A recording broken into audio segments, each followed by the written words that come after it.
Oft in Filmen sehen wir, wie die Hauptdarsteller mit einem Schuss zerstören die Vorhängeschlösser. Heute werden wir es prüfen, ob es wirklich funktioniert. Wir haben die Halterungen vorbereitet und viele Schlösser gekauft. Aber wo bekommen wir die Waffen her? Dann hat der Stefan zugegeben, dass mit einem Metalldetektor eine Pistole gefunden.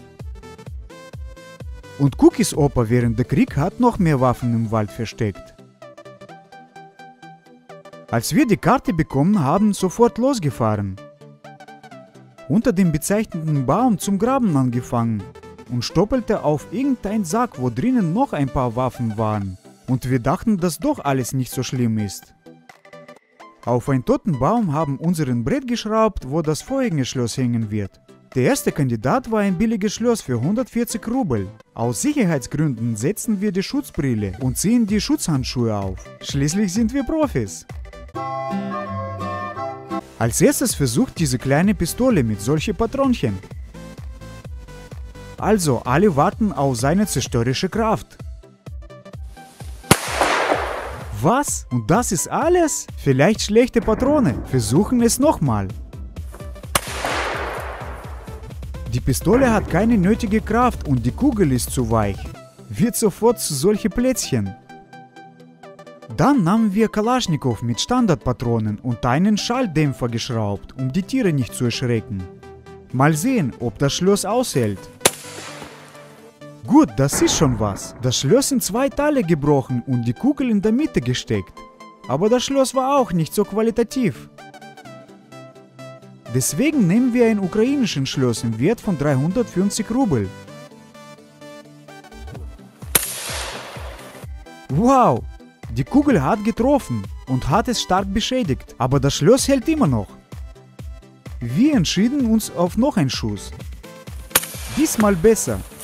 Die Kugel flog durch das Brett und blieb im Baum und das Schloss fiel auseinander.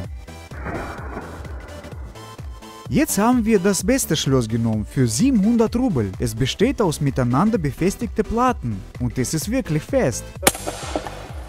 Es war zu erwarten. Die Kugel steckte zwischen den Platten, ohne das Schloss zu beschädigen. Wir haben ihn umgedreht und nahmen eine panzerbrechende Munition und nochmal versucht. Leider für die 2 Kalaschnikow-Kugeln, dieses Schloss ist zu hart. Okay, jetzt nehmen wir eine 12-Kaliber-Kugel und sehen, was ein Gewehr kann. Das erste Schloss war leicht und in 2 Hälften gespaltet und den zweiten erwartete gleiches Schicksal. Obwohl die Kugel weich ist, aber es ist schwer und deswegen hat das Schloss zerbröckelt. Schaut ihr mal, was für eine Delle. Nun kommt der stärkste Kandidat. Was denkt ihr, was wird passieren? Wow, das Schloss hätte das nicht erwartet und fiel auseinander. Zum Schluss nahmen wir die größte Patrone und laden damit unsere Dragunov-Scharfschützengewehr, auch als SWD bekannt. Viele von euch haben es im Computerspielen benutzt. Die Kugel hat einfach einen ganzen Teil rausgerissen. Was wird weiter?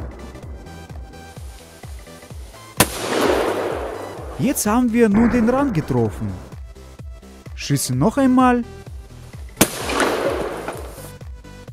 Die Kugel wird durch die Knete geflogen. Wir lassen ihn in Ruhe.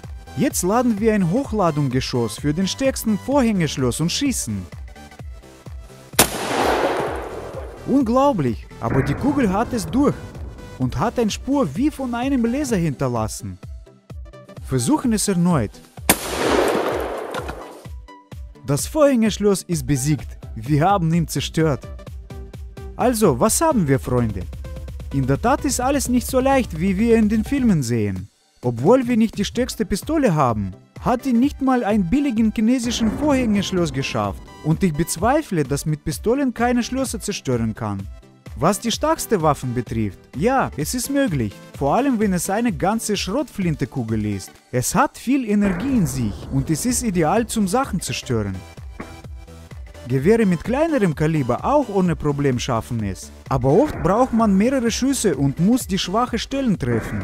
Als Ergebnis dauert es viel länger als in den Filmen. Wenn dir das Video gefallen hat, dann spiele nie mit den Waffen. Es ist gefährlich.